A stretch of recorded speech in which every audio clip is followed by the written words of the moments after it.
So welcome everyone. Thank you so much for joining us for this creative still life painting class with me and Jennifer.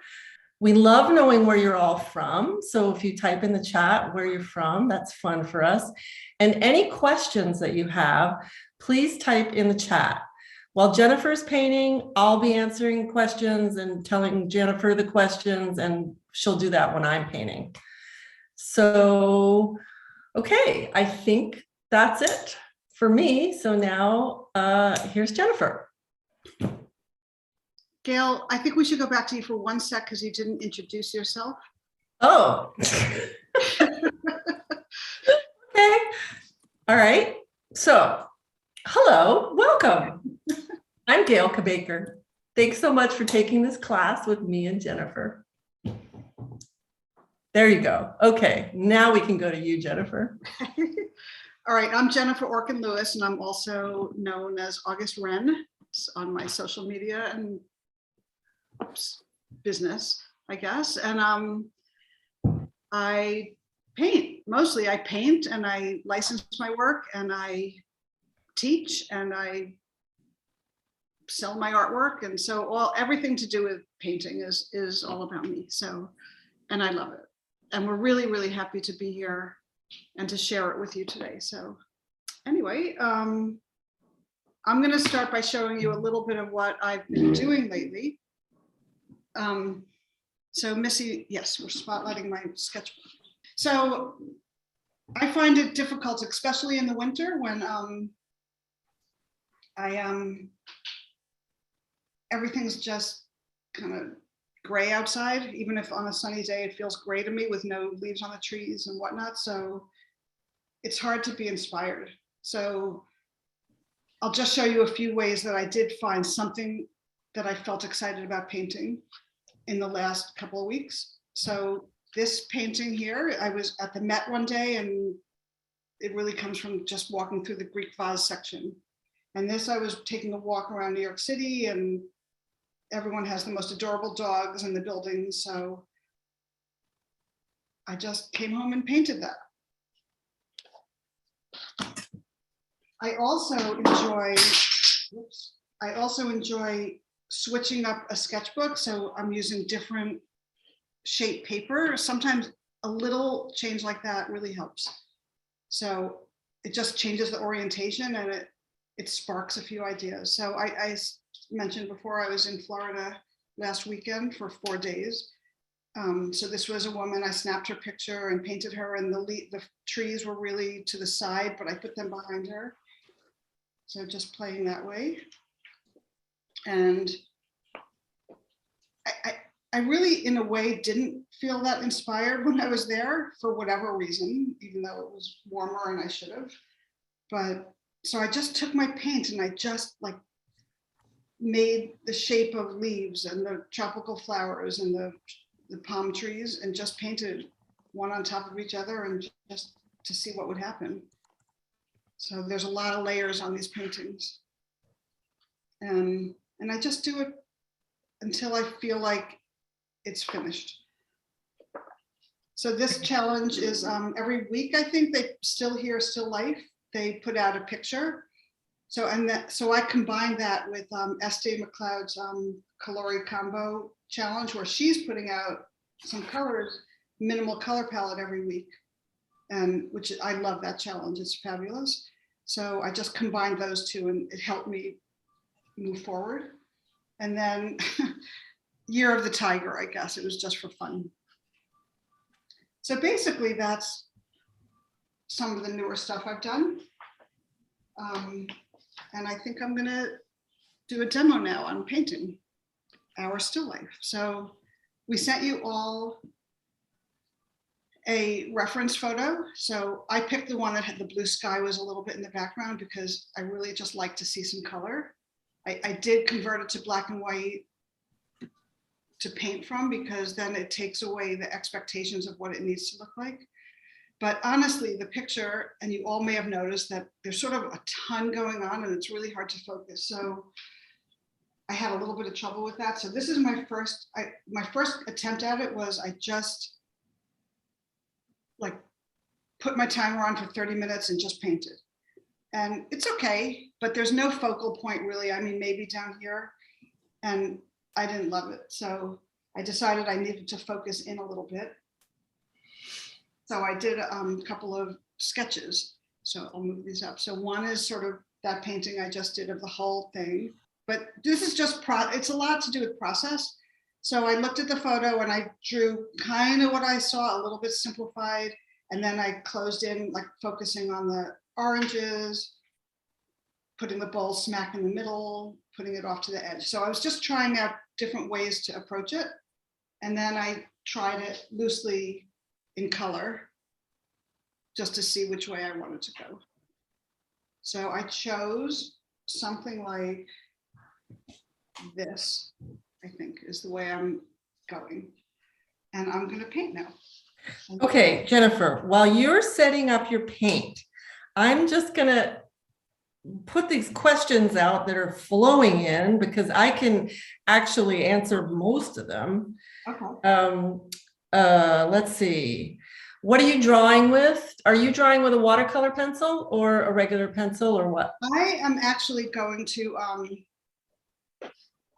let me get this in the right place. I'm going to paint with just paint. I'm not even, I would suggest if you're just starting to use a pencil or a watercolor pencil, but so you can really see what I'm doing, I want to do it with paint.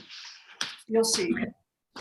Okay, and when I do it, I actually draw it out first with a watercolor pencil.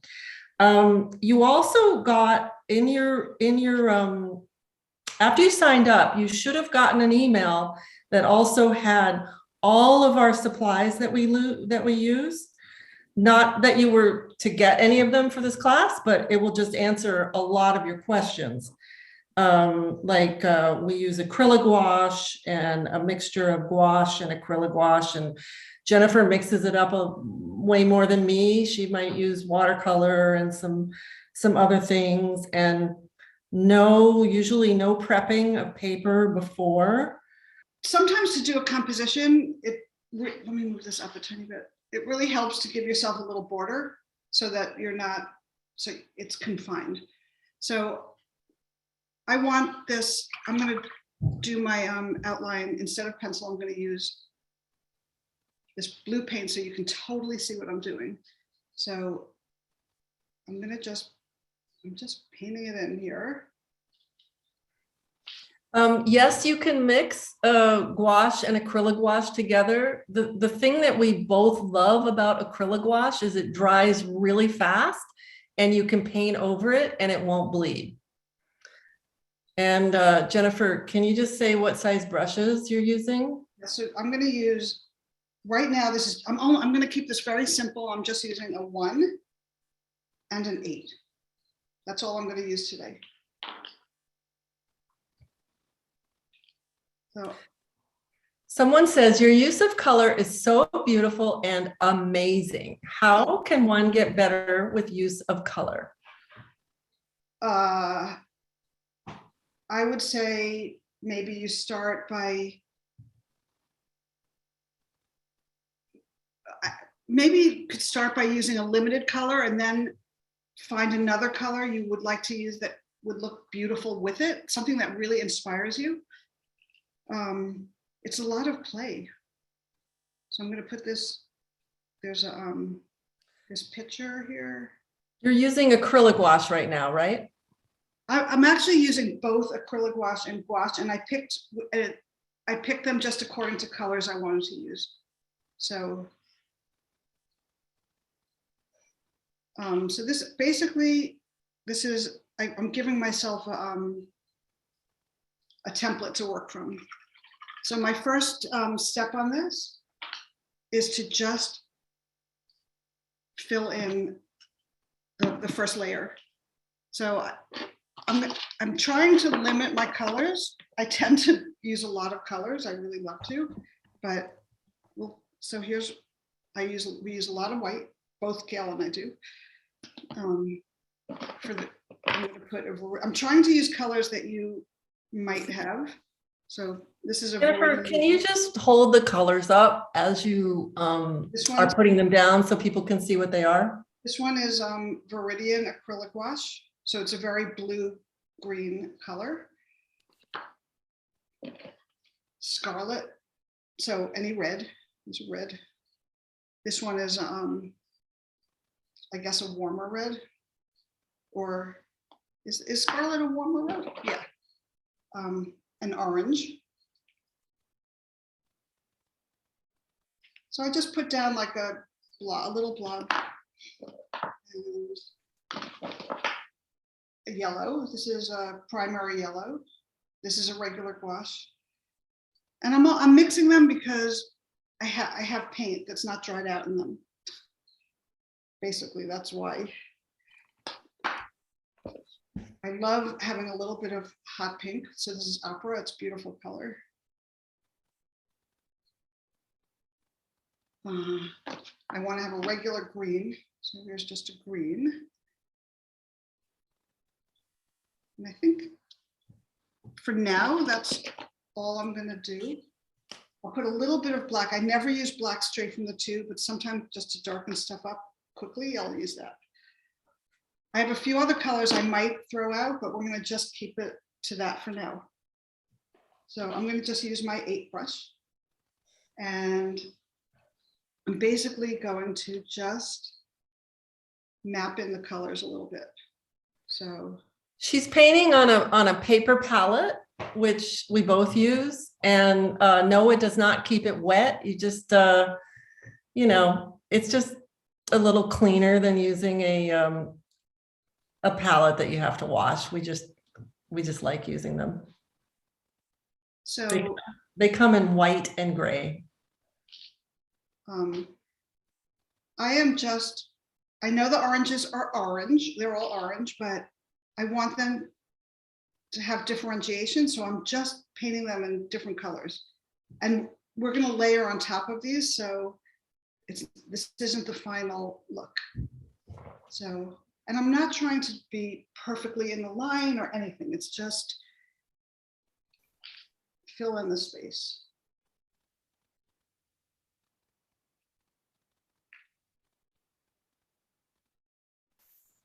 The thing with gouache that's so great is that you can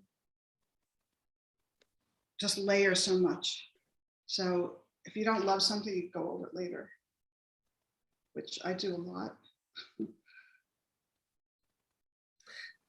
Straight acrylic is a bit more plasticky to me, which is why I like the acrylic gouache, which is a mixture of both. I agree. All right, so now my fruit is kind of drawn in. Paint consistency. You're not adding a lot of water, someone says. So. Right, no, I'm not. That's the thing with gouache. If you want to be able to layer light to dark, dark to light, if it gets too watery, you just can't do it. So that it looks kind of solid on the page. I always say it's sort of the consistency of a Greek yogurt, maybe. Okay, so now I have that in. My plan for this picture is that I wanted to have a little bit of depth, but I don't want to paint it in solidly. So I can take a little white, a little bit of maybe each color, a little bit, and it sort of will create, that was too much. It'll create a little bit of a gray. Maybe I have a grayish color, a taupey color, and this one I am gonna make kind of watercolory, and I'll show you why. I added a lot of water to this, and so this really is a little taupey, but that's okay, because I'm just trying to create a little bit of shadow so that when I paint over this, it doesn't look completely flat. So it doesn't look like just a flat blob. And I'm going to move on and that'll dry. I'm going to take a little bit of my dark Viridian and a little bit of the pink. And that kind of makes a purpley kind of color. And I'm filling that in here, which you'll see why later.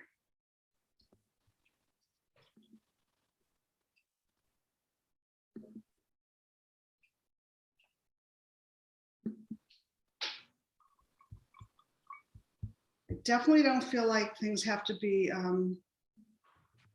super neat to the lines, and any kind of wonkiness and looseness and overlapping and things where colors spread into other colors just gives it charm, and I love that. So I am going to put a little bit of red here. Jennifer, someone asked about, are you thinking about values at this point? No, not really. Right now I'm just filling stuff in, and you'll see as we go dark and light, light to dark, that's when I'm going to start working with that. Although like here, I'm going to put a lighter color up here because that's where the window basically is. So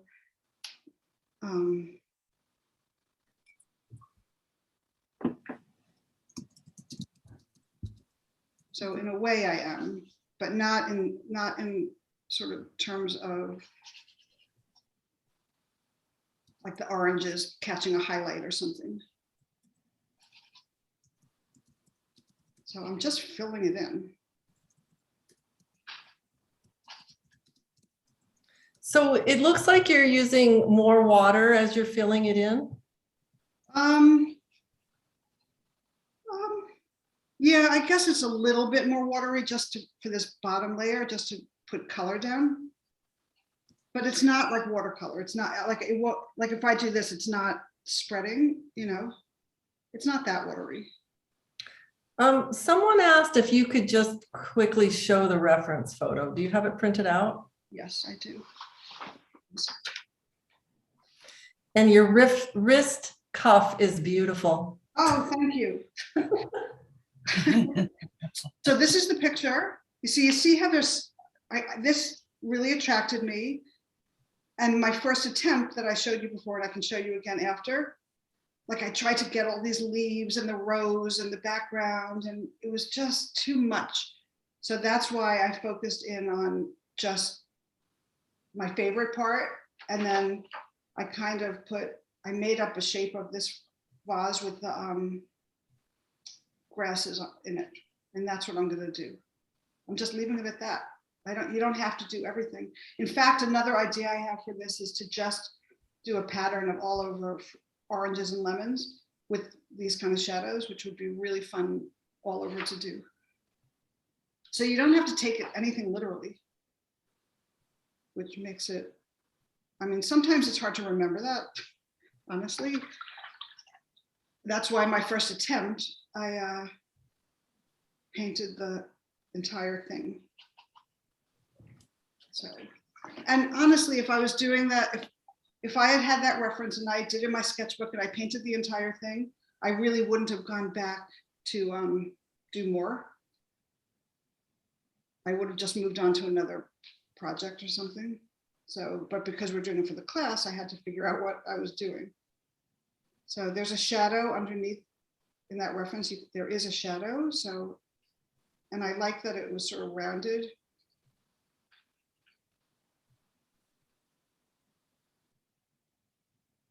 What are the benefits of mixing gouache with acrylic gouache? None. There's no benefit. It's just the colors that I liked, that I wanted to use.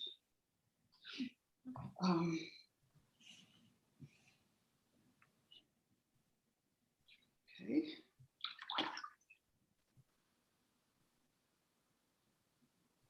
So now I kind of want to just play with color a little bit here. So what if I add little bits of colors for the bottom here? This is pure play. Like what happens if I just put pink down here? Sort of fun. So pretty. I could add white to that purpley color that I put all over the place. And then I can have a lavendery kind of color, which might look pretty here. And lavender sort of reads as a cool color, as a shadow. Okay, can you, you know what? We don't use stay wet palettes, so I'm not sure either of us can answer questions to that. Can you talk about what are the simple basic elements to include in each painting, i.e. composition, color, etc.? I'm just going to answer that really quick and then you can answer it, Jennifer. I didn't quite get the question. What's the question? Oh, can you talk about what are the simple basic elements to include in each painting, i.e. composition, color, etc.? So as Jennifer said, it's really whatever appeals to you, you know, like what looks like fun for you to paint. That's what you should include. And if something's really hard, like there's an element that you're like, oh God, I don't want to paint that, don't paint it, you know, leave it out. So, and also how she showed you before she got going, how she did all the different little studies, that really helps you figure out yes, what you want to paint in your final painting. So a lot of times when we teach this kind of exercise, we have everybody do 4 small, like maybe 3x3 or 4x4 kind of thumbnail type of things, looking at whatever they're painting in from different angles or just different, you know, focusing on different things. I mean, the fact that Jennifer made the tiny vase big in her painting, you know, that's what she wanted to do. So it's very, yes, you're right. It is very freeing. well, and sometimes you have to remind yourself to do that.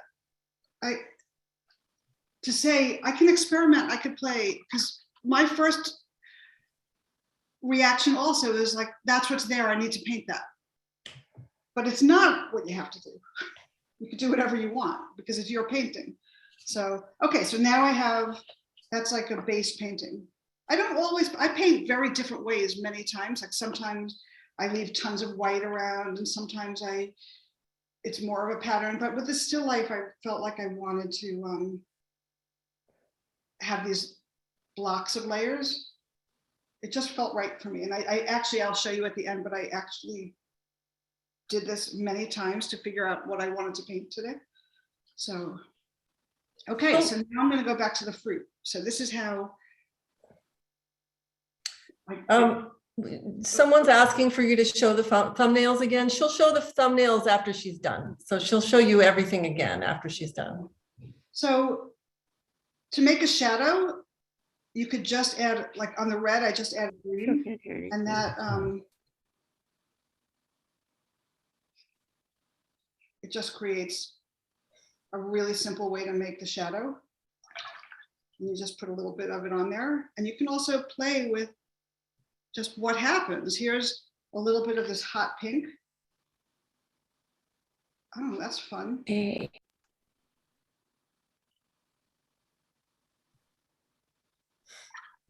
On the yellow, I might take a little bit of yellow ochre.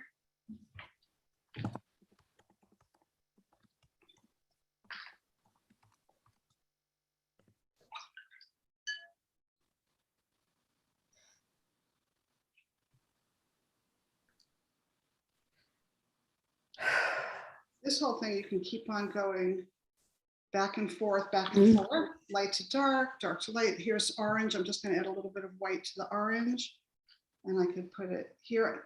So I'm not looking at the reference anymore. That's why it's not that important that you have the reference. The reference I use just for my basic, where am I putting things? And I have this extra paint on my brush, so I'm just throwing it into the background sometimes. See, it just looks so pretty the way the colors jump together. So that's, I want to do what makes me feel excited about putting it down on the piece of paper. Yeah, it looks beautiful. Couple questions about adding a pen line. What kind of pen line could work that won't run? Well, so first of all, I often use a dip pen, a regular, a dip pen and ink, and it will blob up and run. And that's something that makes me so excited when it happens. I love it because I love that those mistakes make it interesting to me. But you could also use a waterproof, like a micron pen or a thick one, maybe if you're doing it. Those would be hard on top of gouache because I don't, it would pick up the paint maybe. I love the dip pen. You can even use a Sharpie. I mean, I would say just try and see what happens. I'm just drawing in a couple. I'm not even looking where they are on the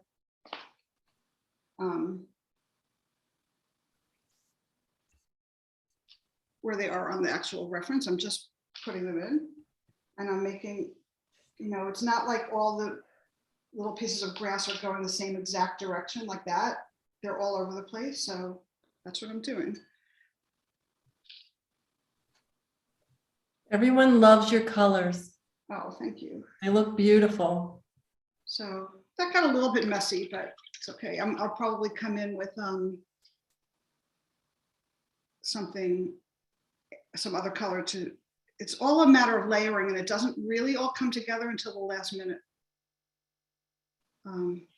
Hey, Jennifer, I just wanted to give you a heads up. You have 10 more minutes about.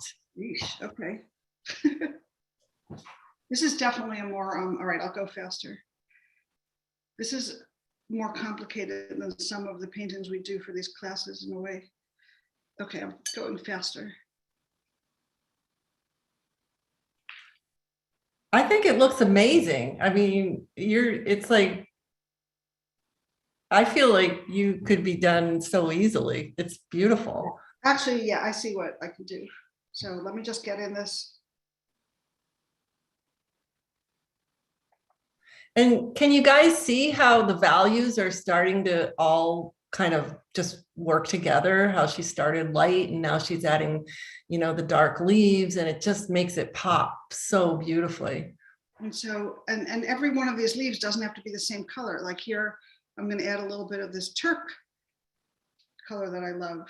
So there's, it just starts creating depth to add.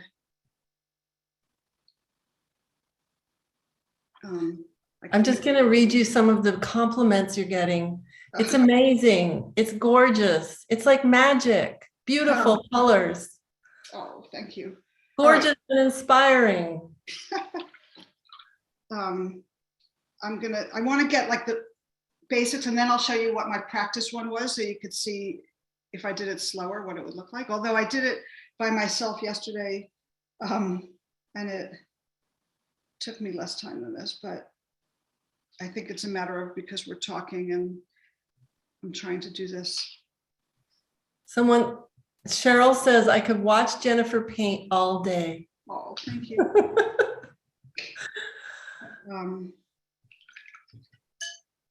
So let's just add a little bit of detail. That's beautiful.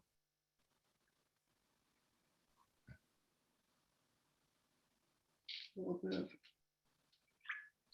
Someone says, Tammy says, it's incredible to watch it build up. Every step is fascinating to see. Oh, thank you. Okay, I thought that I would, in this part, because I left the roses out of this, and I felt a little bad about that. I felt like I wanted the roses there. So I'm going to do something completely off the wall, I guess. What color should I do it in? Maybe in sort of a red kind of bricky kind of color. I don't want it to be too bright, but it's still a little wet too. So let me just, okay. I am going to put like a pattern on the vase. Oh, I love that idea. So, right, so I'm making it up. I'm done with the reference. And I'm going to draw roses, kind of. Oh, that is such a good idea. The roses were actually really hard to paint. Like, I'm not doing roses. Anyway, so you could put anything you want. You put your cat. Terry should put her cat.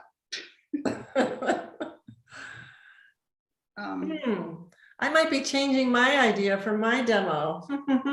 So there's just a few last things I want to do, and then I'll show you also what I practiced with.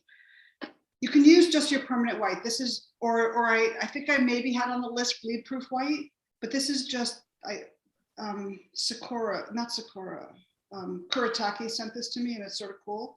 Just a white, which is, I got dirty, and now I just got dirtier, but I want to sort of make a little sense of where the window is.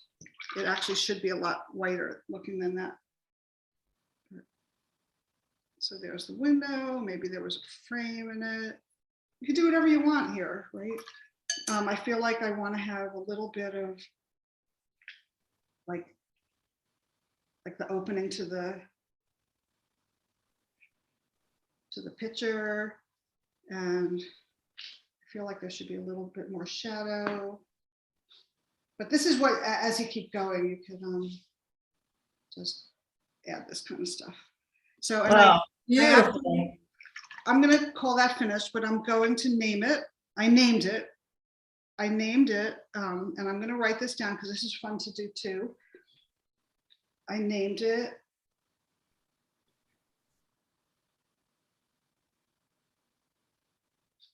There Used to Be Roses. Oh, that's so clever. I love it. Right. So yeah. Beautiful, Jennifer. Thank you. Someone is asking about the Kuretake paint is the white. So I'll show you it again. We didn't put that on the list because I didn't know I was going to use it. It's Kuretake, Kuretake. It's a Japanese company, white ink 30. That's all I know, but it's very opaque white. So it didn't show, I got it dirty. So it didn't show up too white, but it usually does. So now I'm going to just show you what my practice from yesterday, which actually has a little more detail.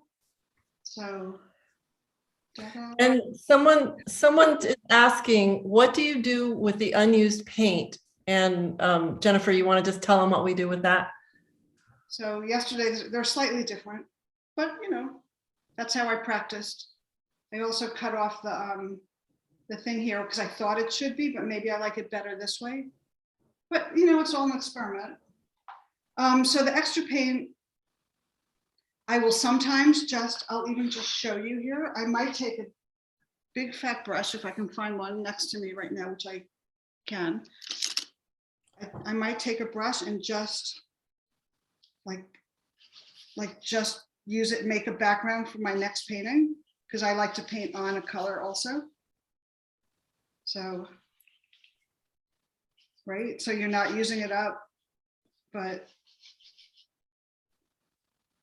so. Someone said, is that different from acrylic wash white? Acrylic wash white is not very opaque, which so that's why we use these other ones. So anyway, I just made a solid color. So that's how I might do it. And then I might do that with the cool colors, or I might try to, if I had time after, I might just do another painting, like a really loose kind of painting. So you don't have to, the paint doesn't have to get thrown away. But the other thing that I do want to say is, yes, you're losing a little bit of paint, but you only put out this little blob. So if you lose a little bit of paint, there's still the whole tube. It's not like you squeezed out your whole tube. So I try not to let that keep me from using more paint than I want to use. So, all right, so there we go again. Beautiful. Thank you, that was good. I'm really glad I got to do that. So it's Gayle's turn, I think. Okay, well, oh, darn it. I was so involved in watching you. I was going to have my paints all set up. But now I'm gonna go ahead and show you what I'm using. So I like to draw things out with a watercolor pencil, and I use a little cheapo sharpener. And I'm using, let's see, a 1, a 5, and an 8, roughly. Yeah. So those are the different brushes that I'm going to use. And I paint very differently than Jennifer. So it's going to be really, this is really interesting. I mean, there's similarities, but one of the big differences is that I like to paint in a limited palette. So I do not use a ton of colors. I usually might limit myself to, I don't know, 4 colors plus black and white. And I'm actually using 2 yellows because I love this yellow. This is one of my favorite yellows, J Pale. That's the Japanese pale yellow. And then, and I'm putting them in different parts of my palette because when I was practicing this for you guys, I just kept getting really muddy, and I thought, okay, well, how can I teach this so that I don't get muddy? So I'm practicing a little bit of that. Oops, someone Gayle's using, Gayle's brand of paint is Turner acrylic wash. You can get it at Jerry's Artorama. It's not sold everywhere. Oh, you know what? I think I'll show you quickly I'll show you my my paintings that I did first. So here are the studies. And oh wait, here, I'll show you. Here's the reference photo. I think I painted there, we gave 2 different reference photos, and this is the one that I chose. So here is the 4 different views that I was experimenting with. And here's one that I tried without timing myself. So, you know, we only have a limited time to paint. So then I started painting and timing myself. And here's what I came up with. And I wasn't very happy with how the roses came out. And then here's another one that I did. So I don't know, I might change it up a little bit. But what I always do is first I sketch out my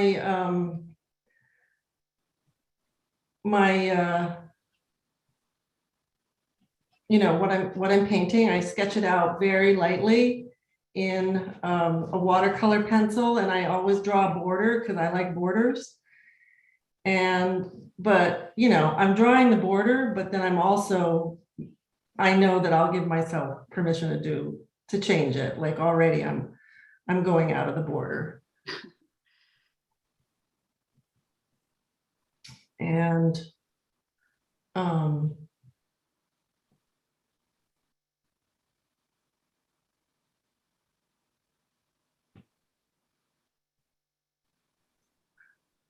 I always, you know, I'm just very roughly blocking it out. And that's about it. So that's just enough to get me going so that I can think about my values as I'm painting. And then I'm going to start with a big brush. And I'm making this dark blue.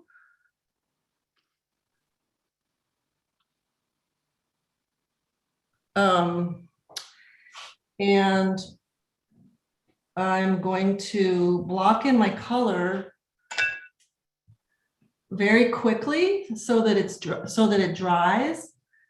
so that I can, and like I'm leaving some space for the roses because I already know I'm going to do some of the roses in line and some in paint. So it's nice if to leave the space so that there's no paint underneath it. What do you do if like when you haven't planned it out? So then you don't know if you want to leave. Well, that's why you might want to plan it out. You know, that's why we do the four what do you call it? That's why we work it out ahead of time. Or you can just keep painting, you know, like you can do it, and I'll show you, like I'll make a mistake on purpose so that you can see how I handle it. Okay. So I'll make a mistake and show you when I get there, how I'm just going to paint over it, because that's the beauty of the acrylic gouache. So this green is getting a little darker than I want it. So the great thing about gouache and layering is that you can totally make a mistake. You really, really can go over it. And it still is fine. I mean, you wouldn't be able to make that green into yellow, but you can lighten things up and darken things up and brighten it even. So something that I'm doing today is I'm also using 2 different waters. Usually I just use one brush and everything gets muddy and dirty, and I'm using 2 different waters and 2 different brushes because I wanted to try to keep things clean today. So I just really love to block everything out so that I can really get an idea of, see, I'm covering right over the vase because I already planned it out. So I know that I'm going to do the vase in line. So that's why it's fine to have my, to paint over my line. Gayle, how much time did you spend doing your study before diving in? I think the studies probably take maybe, I don't know, 15 minutes each or something like that. Yeah, I would say about that. They really help. I mean, it's like, it's really makes it fun to, you know, to plan something like that by looking at it. And it makes you really look at it, you know, and it's like you start seeing things that maybe you didn't see before. And it just really makes you observe it in a way that, you know. So the paint is the Turner acrylic gouache. It's on the supply list that we sent at the beginning, so you could find that. But can you tell us exactly what orange that was, Gayle? Yes, it's one of my favorite oranges. It is the Japanese strong orange. So back to that last thing you were talking about, so I tend to just jump right in on everything. Like I'm a little bit lazy maybe, or anxious to be painting the real thing. So then Gayle, I did it and I'm like, oh, I don't really love this thing. I showed it to you before. And doing these studies is so helpful, and it does make it really fun, and it slows you down and makes you think a little bit. And so I picked this up from Gayle. Okay, so I kind of made a mistake here because I know that I know that I'm drawing over this bowl in a white line, but I also wanted this to be the bottom of the shadow of the vase. So I'm just making the vase shorter because I you know, I've got a plan. So I'm just trying to you know, stick with a little bit of my plan, but also at the end, when I'm going in and like really kind of finessing my values and all that, you know, I might change more of it. And the reason why I'm blocking all this out and doing some of this dark part beforehand is because I know I want to draw over it in white and I want it to dry. So this. So someone's asking about the paper palette. It does. There are tons of different brands, like Blick makes a brand. So it's just paper palette. You can just Google it. We'll put it on the supply list for the next class. Sorry about that. They come in white or gray. I mean, the one I have here, it says it's by Jack Richardson. I never even heard of it before. I just bought it from the store, but they're just called paper palettes. So I'm just jumping around here with the values because I know I love shadows, and I know I really wanted the shadows to be a big element of this. So I'm just going ahead and putting them down really loosely before I continue with the rest of the painting.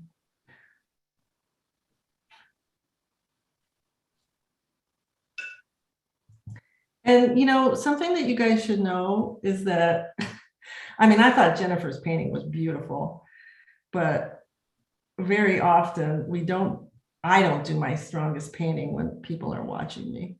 So it's well, it's just that the timing gets off and the focus is a little bit funny, but it's all great.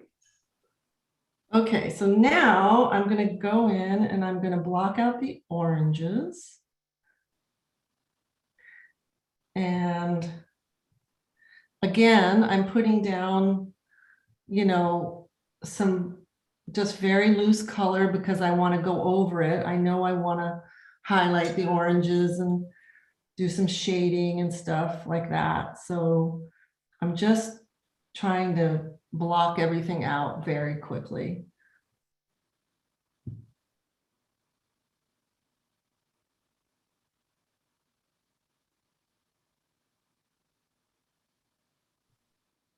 Are you right now? So she showed the reference painting, the reference photo at the beginning. Are you now, because you've done it a couple times, are you sort of doing it from memory, or? Yes, definitely. But when we were starting, we were using the reference photo, both of us. And by the way, I took those reference photos. I had a lot of fun doing that. It was, I saw my kitchen table and the light was so beautiful. And I just went, oh my God, I can take those photos. And yeah. So a lot of times when I do leaves, I like to paint the background in first.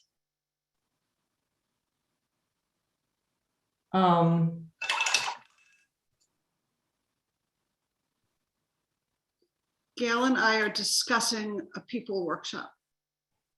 Someone asked if we would offer a portrait workshop sometime. So it's in the discussion phase.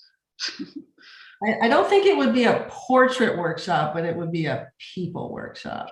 Which would incorporate faces though, so. Yeah. I think that's hopefully going to be our next one. Do you usually change the reference photo to black and white first?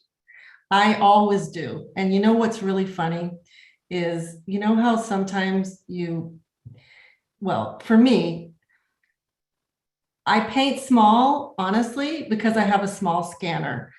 And I mean, not small, you know, it's just not very big. And so that's one of the reasons why I paint small. And I also only have a black and white printer. My husband has big printers and stuff in his studio. And if I need something, I can get it. But I only have a black and white printer, which actually forced me to print my reference in black and white. And then I realized I really like doing that because I often now I often turn my photos into black and white to paint them. And I actually go as far as turning them into high contrast, black and white. So because I like shadows so much. And then actually I was just away painting and I realized that sometimes I wanted to, I turned my photo into black and white, but then when I was finished, I actually turned it back into color because there was a lot of stuff that I couldn't see when it was in black and white. And I wanted to see it. But oftentimes, you see now there, my lemon got green. So I messed up my, I was trying to keep things clean. So I'm going to answer a question. So Gayle almost always uses a reference photo. I do it a couple of different ways. So I use either a reference photo, life, or memory, or a combination. But Gayle, you pretty much always, right? Use a reference photo? You know, I'm going to show you guys some stuff at the end after I finish this that I did a lot out of my head, but I usually have some kind of reference photo that is part of what I do. I don't very often make stuff up out of my head.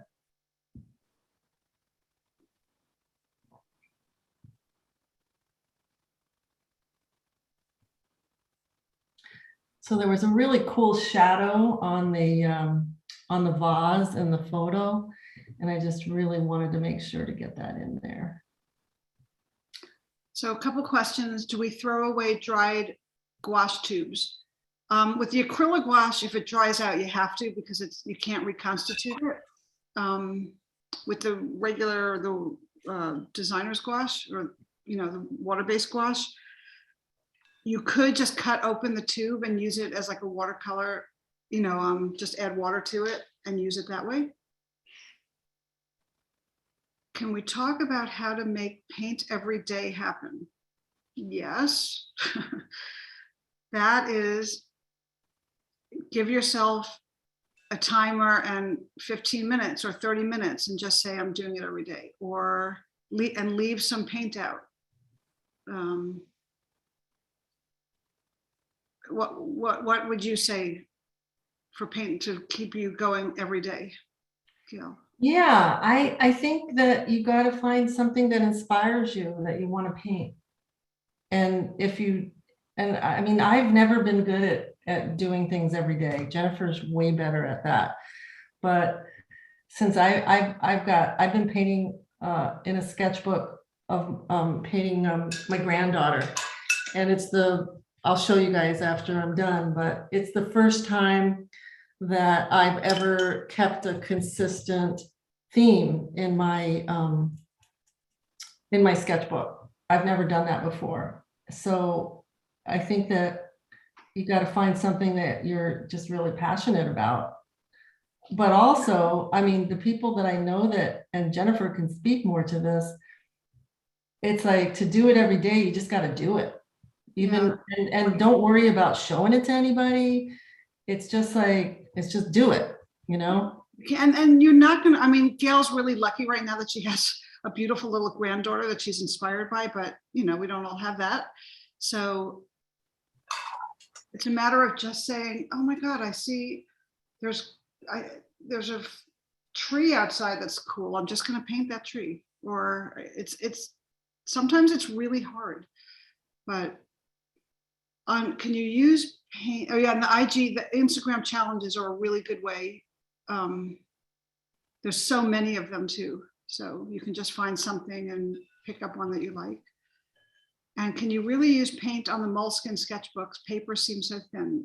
So with gouache, yes, you can. And I will, afterwards, I'll show you what I've done using really thin, terrible paint paper.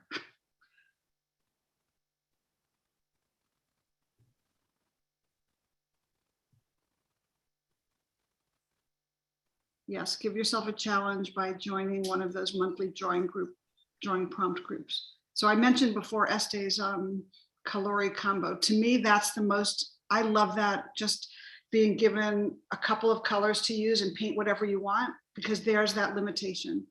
It's about limiting something, right? So you can limit color, or you can say, I'm only going to do flower, or give yourself, or I'm going to use these 4 colors and I'm going to do a flower. And then, you know, if the whole world is open to what you're going to paint, it's really hard to find what to do. Gayle, can you talk about how you're making those lovely shadows? Well, right now I'm actually painting leaves. These are leaves. Right. And I am trying to make them pop from the background, which, you know, is light. So that's why I'm doing them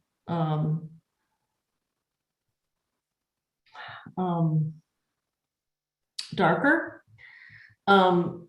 I do this thing where, like, I gave myself these colors to use, and I kind of play a game with myself where I don't add other colors. Like, I'm just like, just make it work, mix them together or whatever, but I'm not gonna add other colors. But one thing that I can see, okay, so this, you know, like I said, the roses were really hard and I wish that I hadn't painted them, but I did. So now I'm just going to try to see how I can, you know, make them look good. So the beauty of, someone's asking, does it matter if you go light to dark or dark to light? So the beauty of gouache is that you can do both, and that's how you build it up, by going, you know, you start with, I'm blending this all now. Go back and you just keep going back and forth and building it up until it becomes where you need it to be. And I also really liked the shape that the shadow made. Oh, I forgot all about that other vase. Okay, so I really liked this shape of the shadow, so I'm going back in and adding a little more orange, and now I'm going to draw in this vase, and I always keep a rag nearby so that I can you know, like wipe it to get a point. So now I'm going to go in and draw in this vase, and I'm seeing that I'll see how it shows up. You know, I might have to go in and darken some colors, you know, so maybe I might go in and make the top part of it darker blue because it's not showing up that much. And then the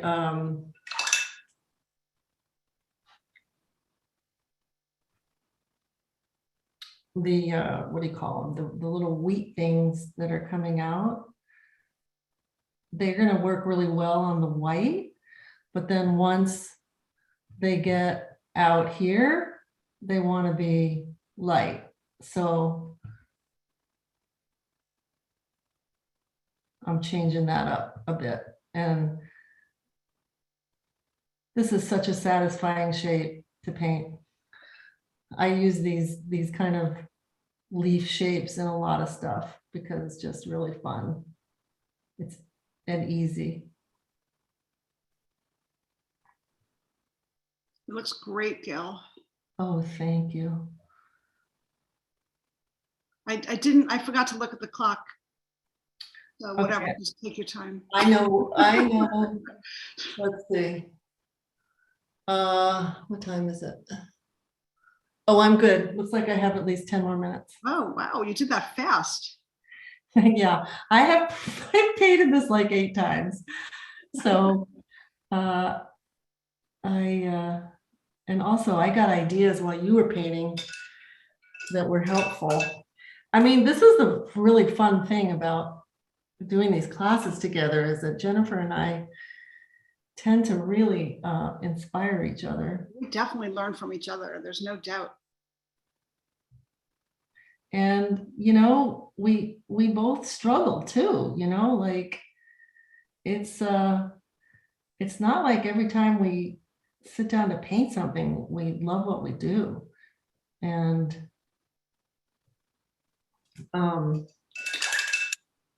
okay, let's see. Okay, now I need to go in and add a little more on the oranges. Do you often paint a composition multiple times?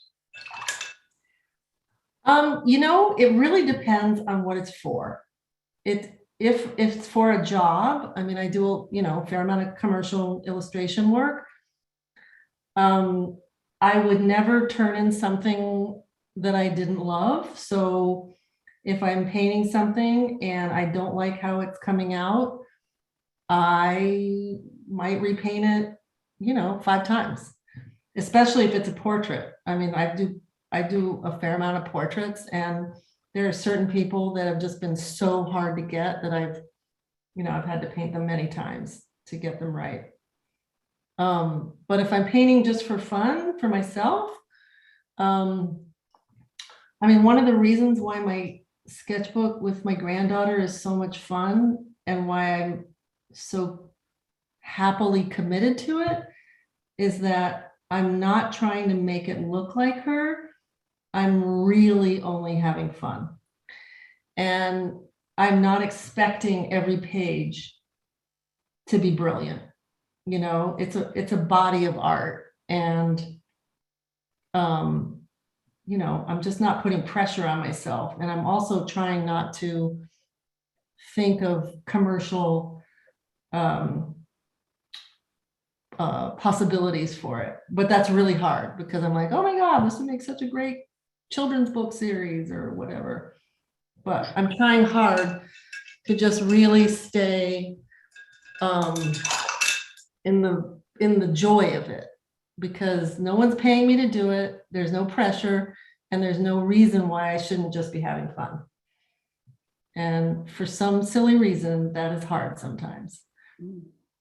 So I'm new to gouache. I'm a watercolorist. Gouache feels like such a blunt instrument compared to what I'm used to. Any advice for how to work with the medium instead of against it? You have to answer that. I'm not a watercolor person. You have to, first of all, you're not, I mean, it's just not watercolor. So it's just, how would you do it? You have to not be trying to recreate watercolor. Like you just can't. Oh, you can do watercolor. You can do gouache really watery, but then you're not using gouache in the way that it's beauty. Maybe just start with practicing flat areas, like big areas of color, and how you could, I'm putting red down and then I'm putting blue on top of it and see what happens. Just a lot of moving forward is a lot of time and practice. I do know that when I teach it live at workshops, and a lot of people are watercolorists, and it's really, really hard for them to not add so much water. It's a habit.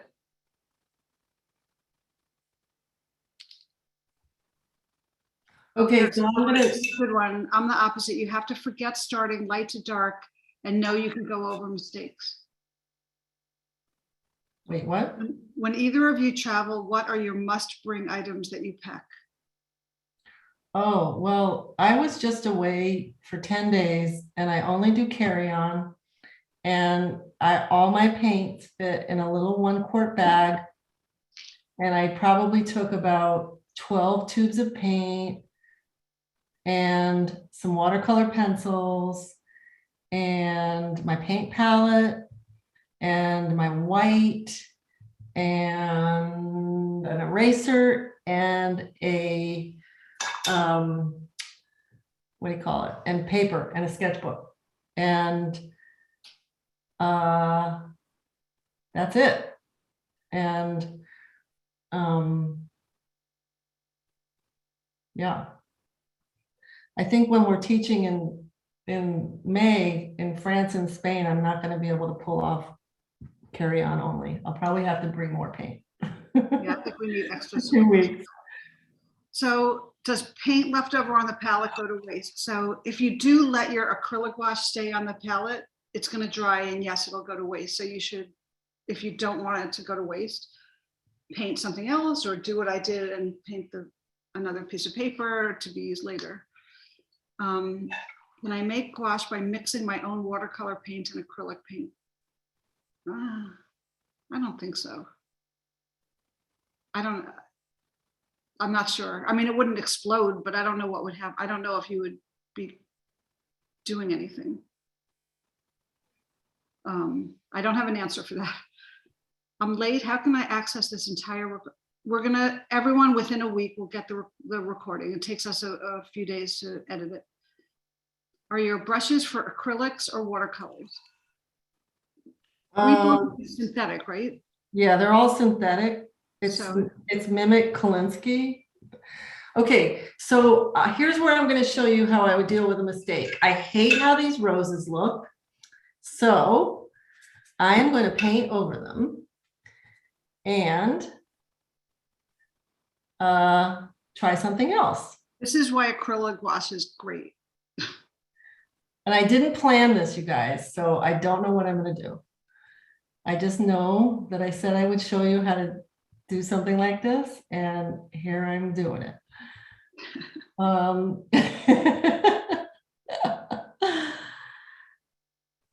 Okay, so see how awesome that is? Like, it's gone. And really, if I want to,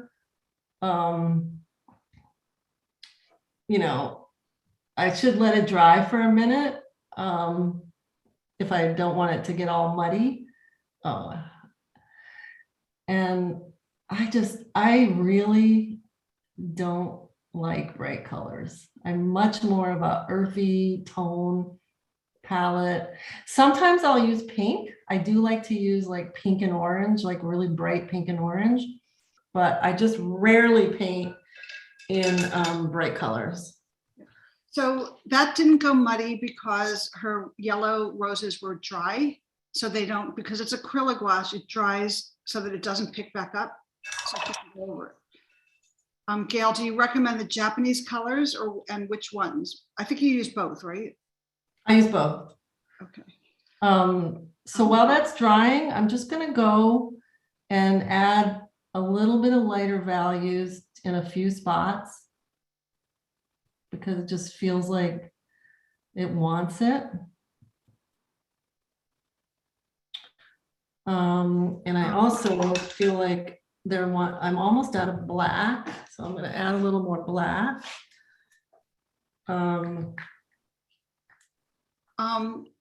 So about someone's asking about so the paint feels very sticky.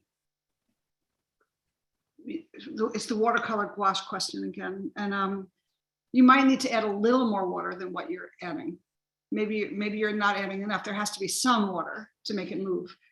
So Greek yogurt, that's the consistency. Gayle, I love the mid-century shape and feel. All right. We will talk about sending the finished still. We'll probably post them on I don't know if everyone's on Instagram. We'll post also what we've done. And the reference, yes, the reference in Missy just posted that. Oh, here Esty is great about all this. Let's see, about mixing paints. Water-based gouache in essence is opaque watercolor. Acrylic gouache is a different story. I like mixing up traditional watercolor and gouache, but not acrylic gouache because you cannot use it once dry. Exactly. Although I did use both acrylic gouache and gouache in my painting, like water-based opaque gouache and acrylic gouache. And it works for me, but yes, I can't. Part of it I can't pick back up, and part of it I can if I wanted to. All right, so I'm going to add some more leaves because I just feel like it wants more leaves. And then I think that what I'm going to do is I think I'm just going to do the flowers the roses in line. In one of my thumbnails, I tried it in line and I didn't love it, but I'm going to kind of take Jennifer's idea of what she did on her vase, and I'm going to do it like that. But I'm just going to do it like it's an actual rose. That's great. And I like that because it gives contrast to some of the other solid parts. Yeah, Nice. I love finding ways, like on the bowl here, you know, to add line that's not solid. Can you reconstitute bleed-proof white? Yeah, one of the problems with bleed-proof white is that when it dries in that bottle and it gets all dried out, it's all like cement or something. So yes, I just will add water into it and let it sit there for a couple days. That's why I don't use it as much anymore, because it's a little bit weird, but it still is very opaque. I'm The feeling small like added vase, that stays in outline. The one in the front, yes, I think she's keeping that one in outline. I am. I'm just feeling like this section feels a little empty. So I might even, you know, I think I'm just going to add another. I feel like it wants something else breaking up out here, just the composition. And, you know, the thing is that I can add this, and then if I decide I don't like it, I can just paint right over it.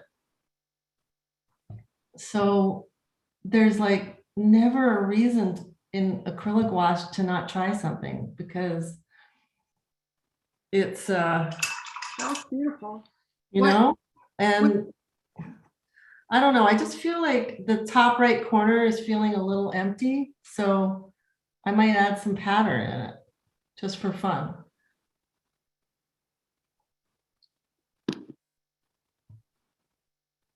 Maybe it's like a starry night.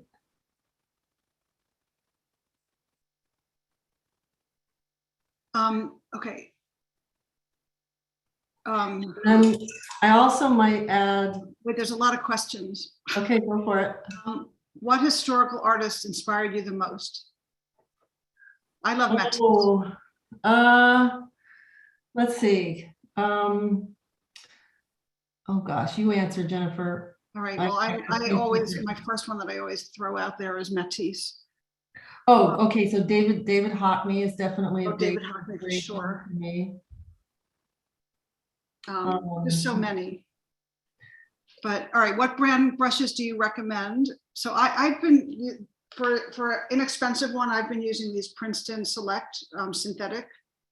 They're great. Do you use those too, or do you have others? Yeah, that's what I'm using the Mimic Kolinsky, but I also use the Princeton ones. Yeah, we have lots of different ones. Okay. How often I'm going to just answer a few questions. How often do we replace brushes? Every couple of months, probably, or 6 months for me. I think Gayle's probably was similar. Wait, what did you say? 6 months? Yeah, fast. Oh my God. I get new brushes like every couple months. I go through them. Maybe I do too. Yeah, I remember. Could you please look over works in a day or two? Now I just feel like watching you. Oh, well, we're almost done painting anyway. We're going to show you some stuff from so I think now, I think I'll show you what is inspiring me and what I've been painting, and then Jennifer is going to show you hers, and then we're going to have some time for more questions and show and tell. Does that sound good, Jennifer? Yep. Yeah, okay. So I'm going to show you once again. I'm just going to move my palette. The painting looks great. Lots of depth. Nice. I'm going to show you once again some of the other ones that I painted. So there's that. And then, yeah, I painted this a lot of times. So Oh, I like those leaves much better. I like the contrast of those leaves better. And then here is the studies once again. So, There's something special about them. They're all good. oh, It's fun thank you. to see the differences. Yeah, so, okay, so I think I'll show you just a little bit. I wanted to show you guys something because I had a kind of an epiphany when I was so fortunate to be in Puerto Rico for the last 10 days until Friday. And I had a real epiphany when I was painting there. I did this one as a warm up, just inspired by, I gathered a whole bunch of leaves and flowers and all that kind of stuff. And then I just put them in front of me and I just had fun. Like I just wanted to play and have fun. Sorry, I'm muting. And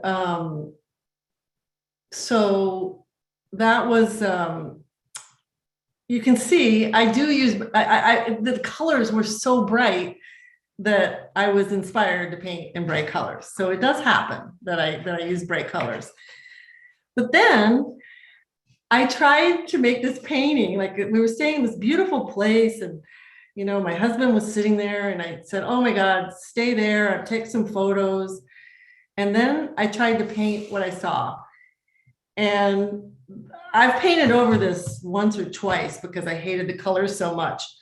But what I realized that I did is I was trying too hard to paint what I was seeing. And it just didn't work, like it's just not, like I don't love it. And I can show you I'll show you some other sketchbook paintings that are successful, and I'll show you why they're more successful to me. And Jennifer and I actually talked about this. So it's a very interesting thing. She texted it to me from Puerto Rico and said, I don't love this. And I said, because you didn't put in all like that special pattern work and like a pink sky, or you didn't use your you just, yeah, I was trying to be ordinary. Too literal. Yeah, it's too literal. So then I was in the next place that I was in. I was just trying to get in the headspace of the class and still life, and so I painted these, and I felt pretty good about these. They were fun. But then I just decided, I don't have to paint what I'm seeing. I can paint what I love, which is painting in my Mona sketchbook, my granddaughter. And I'd already done these, and I just had so much fun, like, I'm like, you know what? I'm not trying to force anything. This is what I want to paint, and that's what I'm going to do. So this ocean is successful because I was having fun with it. And I wasn't trying to paint it just how I was seeing it. I was being inspired by what I saw. I was not trying to paint what I saw. And these are from two different photos. And this is not at all how the swing was placed. The swing was back on the beach. Like the ocean was not behind the swing. So I just changed it, I just had fun with it. And if I can convey anything to you guys, that would be it. It's like change things so they're fun. So this is another really good example. Like this water, I put this photo into high contrast black and white so that I could clearly see, what's happening in the shapes. Especially here, like and I had only painted one page first. I only painted this page. And then after I was done, I was like, oh, this wants to be a spread. And I'll probably put some lettering or something here. If you guys don't know Samantha Dion Baker, you should check out her sketchbooks because her work is beautiful, and her sketchbook of how she draws her day and combines it with lettering is really amazing. Here's one that's in process. And then here's another one that I just started that I'm very excited about because it was just this magical moment of my daughter and my granddaughter in the shower, and it was just beautiful. And you know, this is what makes my heart happy to paint, and so that's what I'm painting. And I'll just show you very quickly how are we doing on time. Yeah, we're good. I'll take 2 more minutes here. That this is how I started my Mona sketchbook. I started when she was a couple months old. I had been painting her, but in different sketchbooks. And then I decided, you know what, I'm going to keep a dedicated sketchbook just to her. And I'd never done that before. And I realized this does not look like her, it does not look like my daughter, but I decided it doesn't matter. So I just gave myself permission to just have fun. And that's what I'm doing. And this is a way that I showed, I really was influenced by Samantha Dion Baker, and how she combines lettering, you know, in with her sketchbook. And this is a great example. I think I made a mistake here. So I just painted over it in black, and then I drew her in white line. So, you know, I'm just all over the place with this. And the only requirement is to have fun. And I'm also trying to make it a bit of a documenting of what's happening with her. So, you know, when she first, you know, later we'll be able to look back. Oh, June 1st, she was 6 months old and she ate her first sweet potato. And I'm finding that I'm more inspired to do full pages now. So I'm just kind of giving into that. But every once in a while, I'll change it up. So basically, there's no rules and I'm having fun. That's it. So why do you prefer acrylic gouache over regular gouache? Because you can paint over it easily. Yeah. So our favorites, we both use the Strathmore 500 series mixed media sketchbook, and the links are in the supply list we sent. Something that I do often is I paint while I'm on a long Zoom call or with art friends or something like that.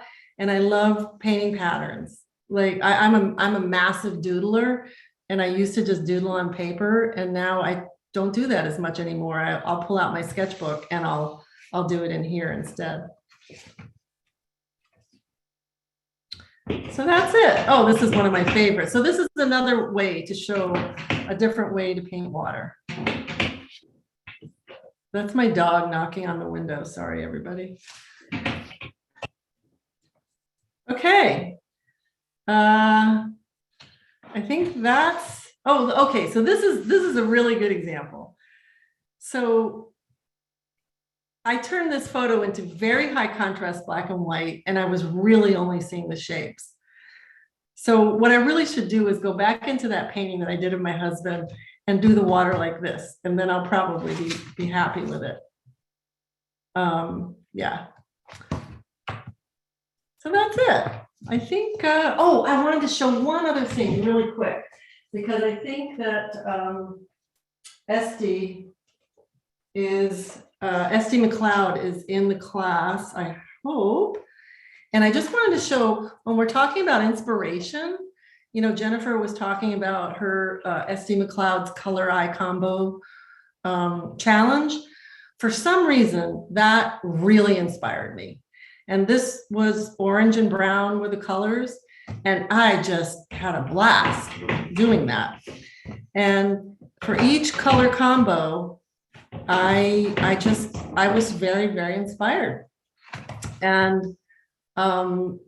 these, I might have had a photo to start with, just to show the contrast on a face, but then I made up the rest. So that's it. And now Jennifer will show you some of her art. Okay. So I'm really jealous of her Mona sketchbook. I want to have something so dedicated, but I don't have that. So my stuff is kind of all over the place maybe, but so I did show you already the most recent stuff I've been doing. So I'm going to go a little different direction here right now, which is different papers and different ways of doing things. So this is an older sketchbook too. This is not my first sketchbook, but these Muji sketchbooks, it's super cheap paper. It's like I think it's even thinner paper than the moleskin, but you can paint gouache on it. So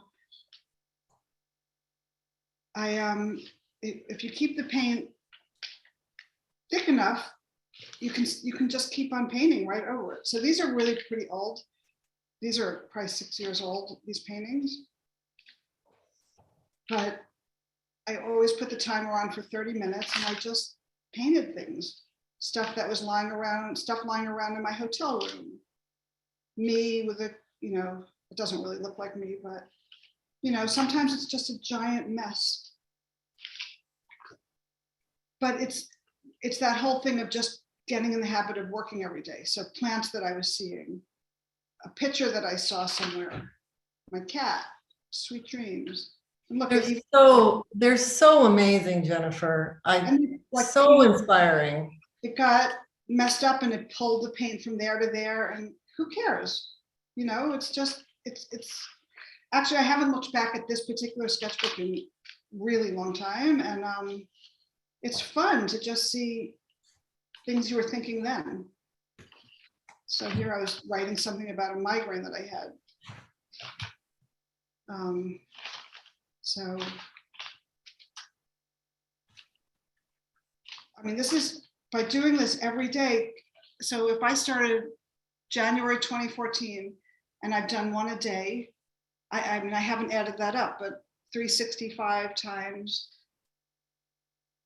however many years that is, 7, whatever. That's a lot of practice.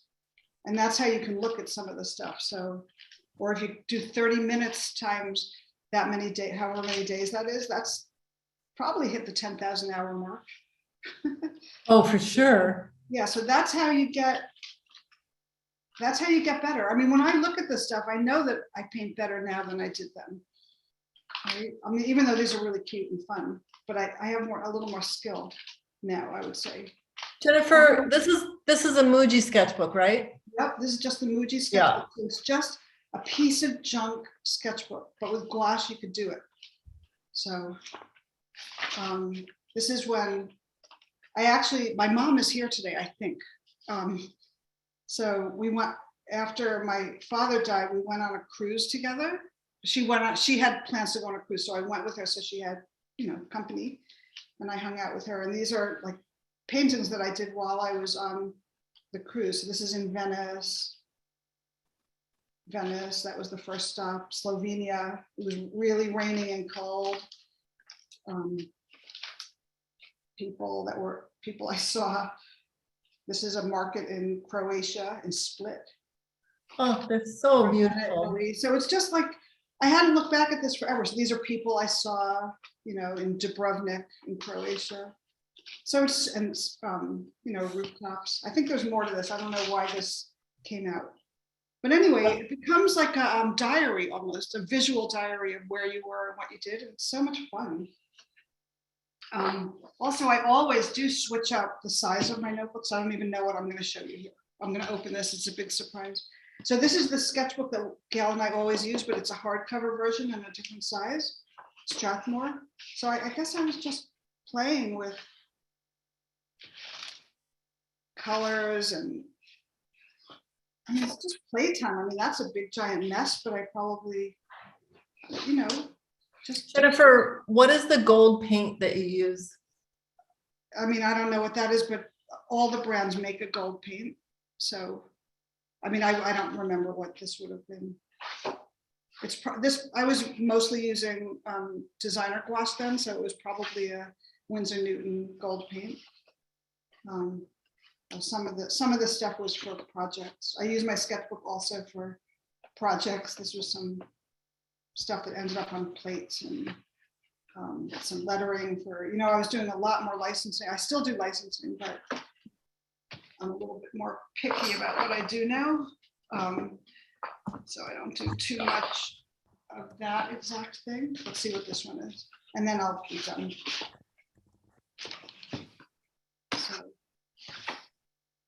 Yeah, so a lot of this being in different kind of sketchbooks is that I just sometimes need to switch it up because I get bored. And as simple as a different size or scale. And this one is watercolor and ink dip pen.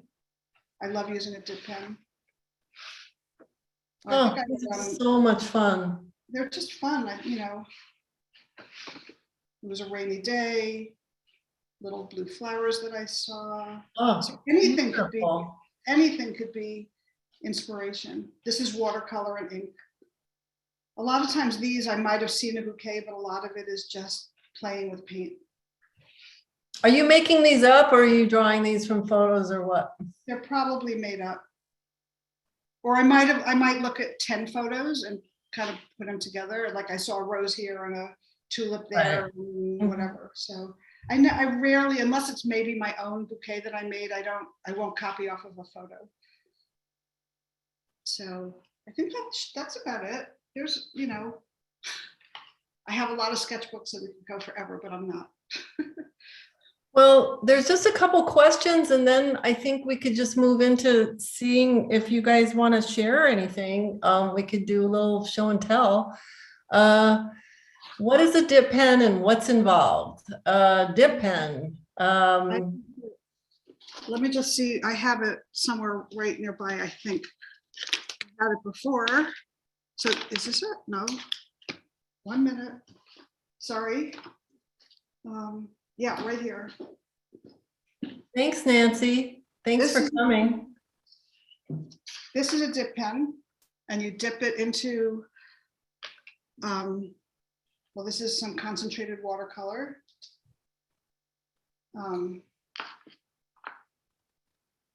It's not a fountain pen. It's different because you don't fill it. You just dip it. Yeah. I never use them, but they're cool. I should use them. It's so much fun to use, and you can. There's not enough ink in here to make it work that well.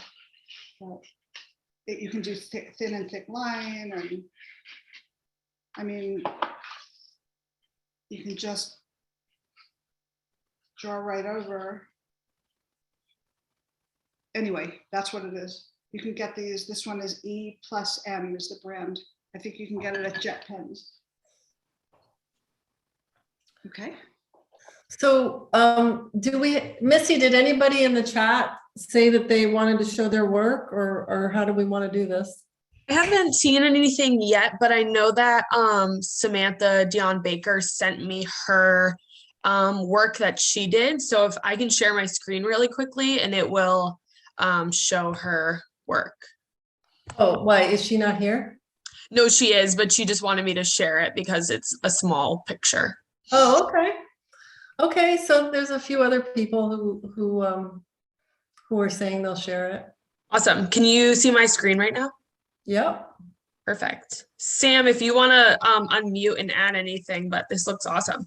Oh, that's beautiful, Sam. I just was watching Jennifer, kind of like that. I thought it was mine. Wait a minute. Oh my well, God. I was using the Inktense ink, so I was just following you, and it's That's very gorgeous. small. It's like 3 inches by 5 inches. I love the beautiful. interpretation, and that looks like more. It has more on the feel of watercolor than the gouache, so you can see that you can take. It doesn't really matter what you use if you just take the process and the inspiration and use it the way you want to paint. Yeah. I did it like you did the dog one, where I was just watching you, and then I just played around with what I was seeing you do. Mm-hmm. Awesome. Thank you. Cool. Thank you. Let's see. We have a big list. Oh boy. Let's go to let's see. Terry Runyon. Hi there. Hi, Missy, can you find her? Yeah, I'm looking. I guess it didn't work to have people turn off their video. Maybe if she talks. Hi. Yeah. Yay. There you are. Yay. Okay, so I did watercolor because I'm very stubborn. But I did add a cat because Jennifer mentioned it. Oh my So gosh, that's beautiful. Wow. Awesome. and I need to say that I was kind of hating the whole thing when I was doing the watercolor. I really want to try more gouache. So thanks for the inspiration. Yeah, that's great though. I love it. Thank you. And I love the fun cat on the side. How about Renee? Hello. There you are. Oh, good. Oh, wonderful. Can you see? Yeah, great job. Thanks. No, thank you so much. This is so inspiring. It's great to like loosen up. It's show really it fun. again?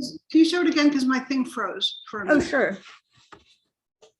Oh, wonderful. Yeah, it's great. It's so fun. It's so fun to see everyone's interpretation. Love how you use the blue for the shadow. That's really nice. Oh, thank Yeah. you. No, thank you both so much. I really appreciate it. Welcome. How about, let's see, there's lots of people who want to show. Gayle, maybe we do it with the people who are raising their hands just because I can find them really easily at the top. Oh, okay. So I'll do first Zoom Benutzer. You are spotlighted, so you can go ahead and show your stuff. So this is the first one I did. Oh, wow. Wow. Good Yeah. job. That was Jennifer. Uh-huh. And then this is the second. So that's Gayle's inspiration. Nice. Really nice. I Now love both it. are in watercolor because I just have a few gouache things yet, but I will start that because I really love it's so different to work with that, and I like that. So I used just a few of the colors I had and kind of worked together with the watercolor. And I made it from Italy. I don't know if you remember, I wrote that I'm driving back home from Italy to Berlin, Germany, and I don't know if I make it, and I did. Yay, and I'm so happy. Thank you so much. Oh, I'm so glad. Thank you. Thank you. Next, we will do Louise Farr. Hey, everybody. Hi. I just started at the craft college here in New Brunswick, and this was my first time using gouache. So I have one Pleasure. on one side and the other on the other side. Yeah. Wow, And, great job. Yeah, really nice. I think for the first time using gouache, that's good start. Amazing. Yeah, it was really lots of fun. I used gouache when I was a kid, but not acrylic gouache. And but you are both very quick painters, so I tried to catch up. And thank you very much. I really enjoyed it. Thank you. Great. Looks beautiful. You know, you might try going in on some of those with some line in lighter colors, so you could break out some of your shapes. Yeah, it looks really great. Okay, thank you. Awesome. Next, we'll do Elaine Rents. So I did this of my mom and dad. I sort of sketched it out. And then now I got a little problem because like her dress is blending in with my flowers. I'm like, oh no. Now something like this would stop me and I would just put it away. What would you recommend? Sorry, I can't get over there. Okay. Change, just what if the flowers were orange instead, so they separate? Okay. You know, a Okay, different yeah. color. Yeah. Easy peasy. I used watercolor mixed with white gouache. And I still Oh, felt I got the colors. Yeah, I you also wanted. did, the opaqueness. Yeah. That's So great. that Good really idea. worked. So thank you. I've learned so much. Thank you so much. That's Yeah, great. looks great. Yeah, You love know, that. you also might just have some fun with letting the flowers blend into the photo. Like, you know what I mean? Like, why not? Like maybe she has flowers on her dress. Mm. Oh, that's a great idea. And I could like outline the flowers so they stood off from her dress Sure. or whatever. Yeah. Oh, Yeah. that's excellent. Oh, I can see it now. Thank you. Next we'll do Avia Regal if you want to show your work, and you can unmute as well.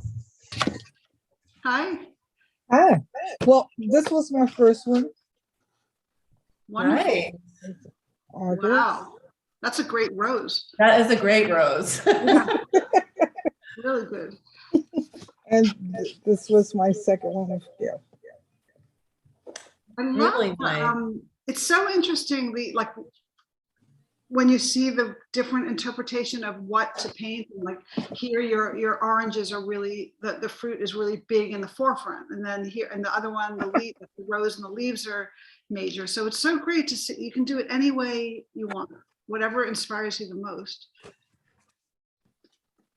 Beautiful. Thank you. Thanks for sharing. Next we'll do Amy Alvarado. Oh, that's really nice. Great. It got the background, it gave it like this abstract feeling. I guess mine has that too. It's interesting. I like it.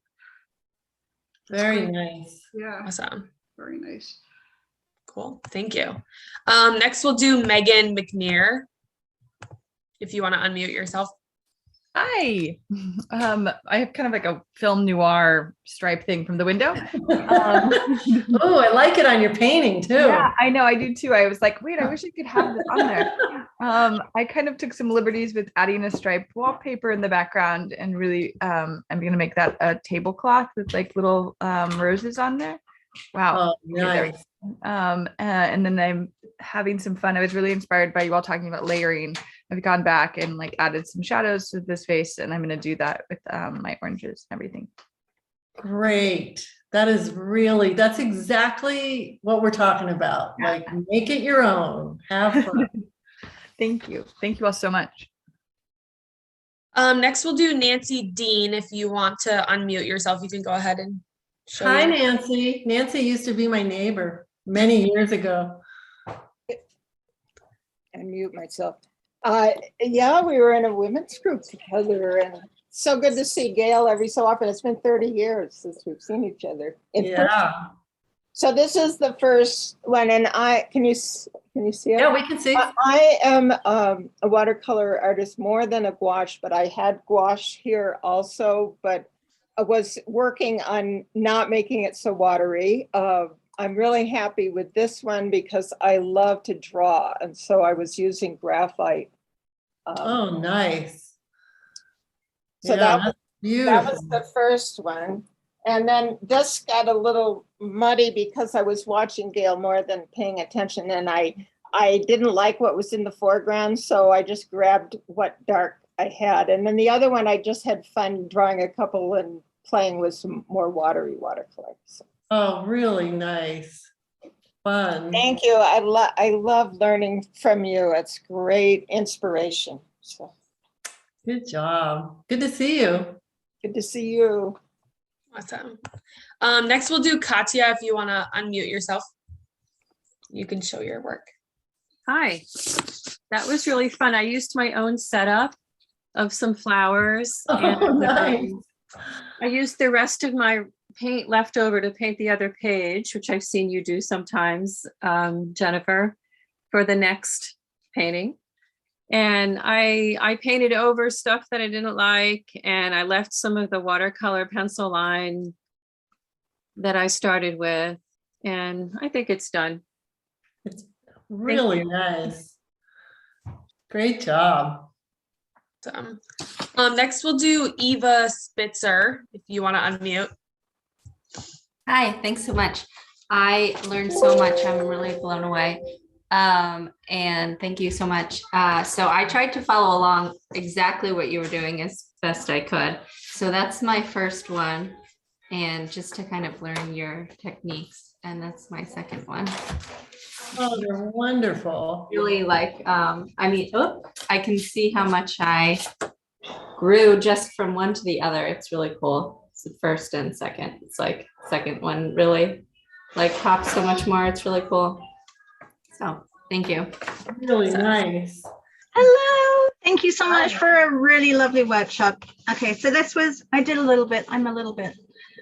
I work with a lot of colors, so I love Jennifer's style, but I think I added a little bit too much. And then I tried to tone it down a little bit Wow. with Gayle's. I still added a lot of color, but it was so fun. I think I'm really going to use your working out composition a little bit more prior to painting. I think I will gain a lot from that. So thank you so much, both of you. Beautiful. Wow. Loved it. Gorgeous. Thank you. Thank you. Next, we'll do Zoe York if you want to unmute yourself.